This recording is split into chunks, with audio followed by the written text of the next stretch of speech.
بسم اللہ الرحمن الرحیم نحمدہ ونسلم علی رسولہ الکریم اما بعد۔ میرے پیارے بچوں، جو امسال 10ویں 11ویں اور 12ویں کا پبلک سرکاری امتحانات کے لیے جا رہے ہیں اور امتحانات بھی شروع ہو گئے ہیں، اکابرین کی طرف سے، بزرگان دین کی طرف سے کچھ نصیحتیں ہم نے حاصل کی ہیں۔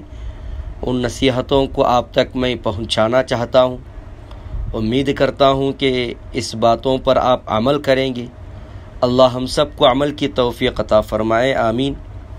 سب سے پہلی بات، اساتذہ اکرام کا، ٹیچرز کا اکرام کرو، ان کی تعاون لیا کرو، اس لیے کہ ان کی مدد کے بغیر، ان کا تعاون کے بغیر کوئی بچہ آگے نہیں بڑھ سکتا ہے۔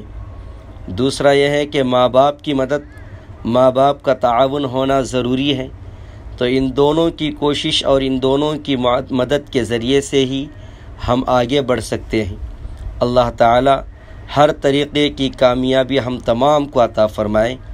پیارے بچوں، اپنے امتحانات کو آسان بنانے اور اپنی اول نمبر پر کامیابی حاصل کرنے کے لیے براہ کرم امتحان میں جانے سے پہلے ان باتوں کو یاد رکھیں، سنیں، اس پر عمل کریں۔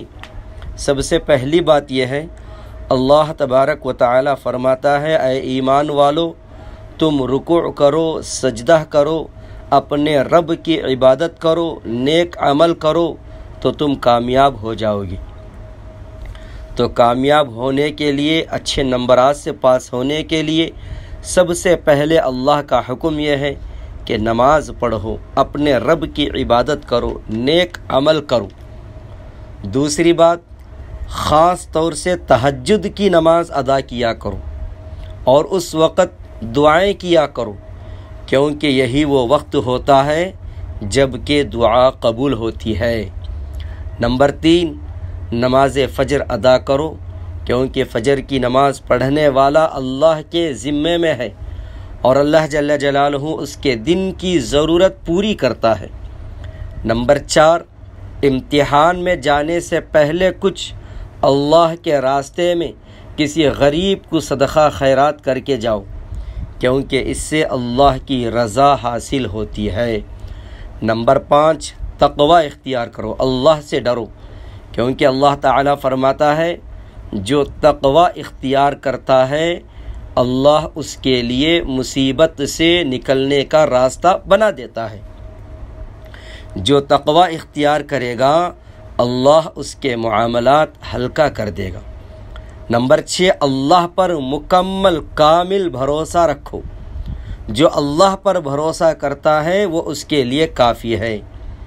نمبر 7، استغفار زیادہ کریں، استغفر اللہ، استغفر اللہ، یہ جو کلمہ ہے اس کلمے کو زیادہ پڑھا کریں، کیونکہ جو استغفار کی عادت ڈالے گا اللہ اس کی پریشانی دور کرے گا، اسے مصیبت سے نکلنے کا راستہ دکھائے گا اور اللہ کی مدد نازل ہوگی۔ نمبر 8، گناہوں کو چھوڑ دو، گناہوں کی وجہ سے بھول زیادہ ہوتی ہے۔ آدمی کے ذہن میں جو ہم یاد کرتے ہیں گناہ کی وجہ سے وہ ہمارے ذہنوں سے نکل جاتا ہے۔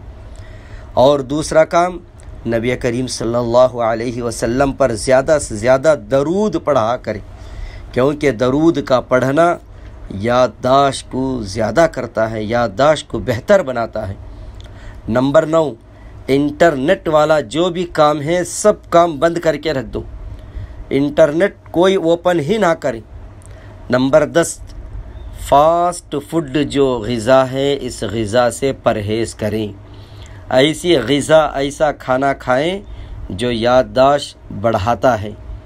اور ایک وظیفہ میں آپ حضرات کی خدمت میں بتلاتا ہوں جو اکابرین کی طرف سے منقول شدہ ہے، امتحان اور اس کا نتیجہ آنے تک روزانہ یا ناصر 300 مرتبہ پڑھیں اور شروع اور آخر میں 11 مرتبہ درود شریف پڑھ لیں اور اس کو پڑھتے رہا کریں، انشاءاللہ امتحان میں کامیابی حاصل ہوگی۔